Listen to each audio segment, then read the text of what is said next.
Bonjour à tous, Polygone est heureux de vous retrouver dans le format des grandes entrevues présidentielles de Polygone. Aujourd'hui, pour la 5e interview, nous avons l'honneur de recevoir Monsieur Poutou, candidat du nouveau parti anticapitaliste. Monsieur Poutou, bonjour. Bonjour. Candidat aux élections présidentielles pour la 3e fois, vous vous êtes déclaré en août dernier. Vous êtes entré dans le jeu politique par votre engagement au sein de la CGT, ainsi que lors de la mobilisation contre la fermeture de l'usine Ford de Blanquefort, de laquelle vous étiez alors ouvrier. Vous êtes désormais conseiller métropolitain à Bordeaux Métropole, ainsi que conseiller municipal à la ville de Bordeaux.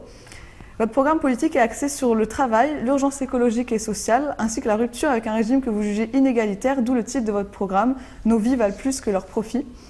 Sur le volet social, vous proposez notamment une augmentation du SMIC, le passant à 1 800 € net, et une augmentation globale des salaires de 400 €. Vous évoquez aussi la nécessité de diminuer le temps de travail des salariés. Comment entendez-vous mettre en place concrètement ces mesures ? Alors, c'est déjà très compliqué à dire ça parce qu'on est dans une situation où on n'est pas censé gagner l'élection. On n'est pas favori, pas du tout, et puis même le deuxième tour. Enfin voilà, on fait partie de la catégorie des petites candidatures qui sont considérées comme des témoignages et pas autre chose, quoi. Donc après, c'est un peu facile pour nous d'une certaine manière de dire, ben voilà, si on est élu, on ferait ça. Mais c'est surtout l'idée qu'en fait, le pouvoir politique, il ne peut pas se concentrer aujourd'hui entre les mains d'une seule personne. On est d'ailleurs plutôt opposé à la fonction présidentielle. Donc c'est déjà discuter d'une société qui soit beaucoup plus démocratique, beaucoup plus collective et qui raisonne en fonction des besoins des populations et pas en fonction de la course au profit et de l'enrichissement personnel d'une poignée dans la population. Donc on est déjà sur ces idées-là. Alors après on a un programme, effectivement, l'augmentation des salaires, la diminution du temps de travail, mais ça suppose une réorganisation de la société. On imagine bien que c'est pas les ultra-riches, la classe qui domine aujourd'hui qui va mettre ça en place. Alors comment on peut mettre ça en place ? Déjà nous on part du principe que c'est complètement aberrant, une société où il y a 8 millions de gens qui sont dans la pauvreté. Enfin, on parle de la France, on ne parle même pas du niveau de pauvreté dans la planète. Donc déjà ça, qu'il y ait autant de chômage, de précarité, c'est quand même complètement anormal, que ce soit la jeunesse ou les anciens. Enfin, donc nous, on part de ce principe-là. Est-ce qu'on peut construire une société où la dignité et le respect de tous et de toutes seraient appliqués ? Et à partir de là, quelles sont les revendications ou quels sont les seuils qui permettraient justement d'assurer le respect et la dignité pour tout le monde. C'est pour ça qu'on discute, nous, d'un revenu à 1 800 €. 1 800 €, à notre avis, c'est pas un chiffre qui est au hasard, c'est à peu près le niveau avec lequel on peut commencer à penser vivre dignement et correctement. Donc ça, et puis après on pense qu'évidemment avec le progrès technique, avec la productivité telle qu'elle est aujourd'hui, on peut diminuer le temps de travail, ce qui permettrait de partager le travail entre toutes et tous et de faire en sorte que l'ensemble de la population elle ait son boulot avec une bonne rémunération et donc un rôle dans la société qui lui permettrait de ne pas se sentir exclu ou mis à l'écart. Et ça concerne toute la population. Donc nous on est pour l'égalité des droits pour toutes et tous. Parce qu'on pense que tout le monde doit être traité de la même manière, que ce soit les migrants, les étrangers, enfin les personnes d'origine étrangère. On pense qu'à partir du moment où on vit sur un territoire, on doit avoir l'égalité des droits. Et puis après, l'égalité des droits, c'est aussi les personnes en situation de handicap. On sait qu'elles sont aujourd'hui discriminées. Et après, c'est les personnes dont on peut catégoriser dans les minorités. Donc ça peut être les LGBTI, les homosexuels, enfin, toutes ces personnes-là qui sont victimes de fait de discrimination. Donc ça aussi, ce sont des batailles contre ces oppressions-là. Et puis évidemment, l'antiracisme, c'est-à-dire qu'en fait, qu'on soit arabe, noir, enfin de quelle que soit notre origine, notre couleur de peau ou notre religion, on devrait avoir les mêmes droits. Donc pour nous, ça c'est les fondamentaux de la société. Je suis un peu long, mais il y a plein de choses à dire, mais voilà, grosso modo, c'est un peu ça la réponse. La première réponse. Pour poursuivre, nous aimerions évoquer vos mesures environnementales en vue de faire face aux grands enjeux de notre siècle, le dérèglement climatique. Vous proposez une alternative à l'économie capitaliste, l'écosocialisme. Pouvez-vous définir et expliquer cette alternative ? Alors on part du constat déjà que la catastrophe planétaire, mais que ce soit du point de vue environnemental mais même social, c'est le résultat de logiques de rentabilité, de profit, tout ça parce que en fait les moyens de production, enfin l'économie, elle est entre les mains d'ultra riches qui ne pensent qu'à leurs propres affaires. Donc la seule façon de répondre donc à la question sociale et à la question environnementale, c'est d'enlever la société, d'enlever le contrôle à ces gens-là dans la direction de la société. C'est pour ça qu'on parle de rupture. Nous, on parle de rupture anticapitaliste et d'enlever les moyens de nuire donc aux ultra-riches. Et c'est pour ça que la réponse, c'est ou des services publics ou une socialisation d'une bonne partie de l'économie.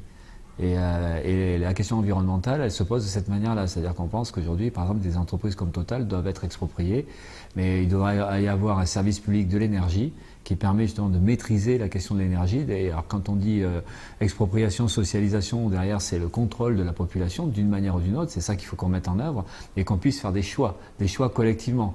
Qu'est-ce qu'on peut faire le mieux possible aujourd'hui pour répondre à l'urgence climatique? Et donc ça veut dire sortir des énergies fossiles, sortir du nucléaire, parce que nous on pense qu'il faut aussi sortir du nucléaire. Et après derrière c'est comment on économise l'énergie, on empêche le gaspillage d'énergie, comment on réorganise tout ça, à la fois les logements qui sont mal isolés, et puis aussi la question des transports. On pense qu'il faut de la gratuité des transports collectifs, il faut développer le transport collectif. Et la question de l'agriculture, c'est aussi une rupture avec l'agroalimentaire, les logiques productivistes, et c'est la question de la petite paysannerie, de la culture de proximité, les circuits courts et tout ça. Mais pour mettre en place tout ça, ça suppose qu'à un moment donné, la population, elle ait la main là-dessus, qu'elle puisse décider. Et c'est pour ça que ce sont des ruptures.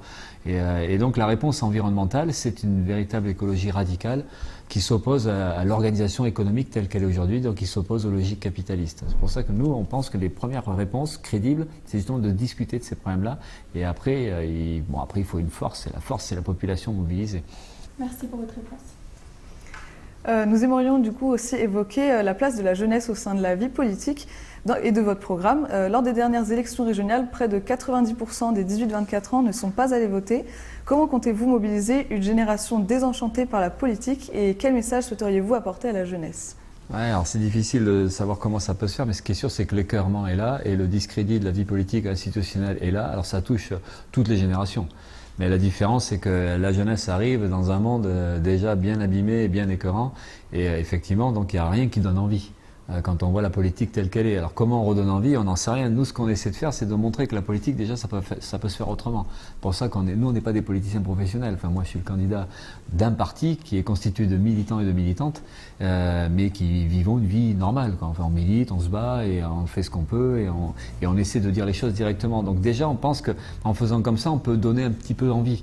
Ou en tout cas redonner un peu confiance dans l'idée de faire de la politique. Mais en fait, pour nous, faire de la politique, c'est pas avoir des mandats, c'est pas faire les malins à la télé, ou c'est en fait de s'occuper de sa vie au quotidien. C'est prendre ses affaires en main, c'est ce qu'on dit, c'est un peu les formules. Faire de la politique nous-mêmes, ce serait ça, mais au quotidien. C'est pas juste voter. Donc, et en fait, faire de la politique, c'est se battre, c'est s'organiser, c'est la solidarité, c'est faire avec les autres, c'est comment on peut mettre en place une société qui soit respectueuse, et ça vaut le coup, au moins de refuser le monde tel qu'il est. Donc on essaie d'expliquer tout ça. Et après, par rapport à la jeunesse, c'est évident qu'aujourd'hui, on le voit notamment avec les conditions d'études qui sont particulièrement dégradées. Même si toute la jeunesse n'a pas la chance d'étudier, parce qu'en fait, mais c'est aussi le problème d'un service public de l'éducation qui, à partir du moment où il est dégradé, il offre de moins en moins la possibilité à l'ensemble de la jeunesse, toute catégorie sociale confondue, de pouvoir étudier. On voit que les filtres et que les sélections sont d'autant plus forts aujourd'hui. On écarte beaucoup plus facilement et beaucoup plus tôt des tas de gens dès qu'on n'a pas d'argent ou dès qu'on ne réussit pas trop. Et on est dans un système hyper sélectif. Et même par celles et ceux qui arrivent à étudier, à franchir un peu tous les filtres, de toute façon ça devient difficile. Souvent les milieux populaires, ou en tout cas les jeunes issus des milieux populaires sont obligés de travailler un peu, mais quand on travaille un peu, c'est souvent des petits boulots mal payés et mal considérés, et ça rend plus difficile la réussite aux études. Donc nous, au bout du compte, on n'est pas les seuls, mais on discute qu'il faut un revenu d'autonomie pour la jeunesse. Quel que soit le milieu social, en fait, c'est un revenu d'autonomie par rapport à sa famille, la possibilité de pouvoir vivre et de pouvoir étudier sans être obligé de travailler, mais d'avoir son autonomie. Donc ça suppose un revenu constitue un peu moins du SMIC, mais bon, qui pourrait être autour du SMIC que nous on défend, donc 1 800 €, mais bon, après il faut voir comment, c'est la question des loyers, c'est la question de l'alimentation, enfin, c'est toutes ces choses-là qui sont posées aussi. Mais de toute façon, tout ce qu'on dit, c'est l'idée que ça repose sur la capacité de la population et des jeunes de pouvoir se défendre collectivement, de résister à toutes les attaques libérales, antisociales, et voilà, c'est de toute façon un combat à mener en permanence, quoi. Eh bien, merci beaucoup pour toutes ces réponses, Monsieur Poutou. Vous pourrez retrouver l'intégralité de l'entretien sur l'ensemble de nos réseaux sociaux. C'était la grande entrevue présidentielle de Polygone avec Monsieur Poutou.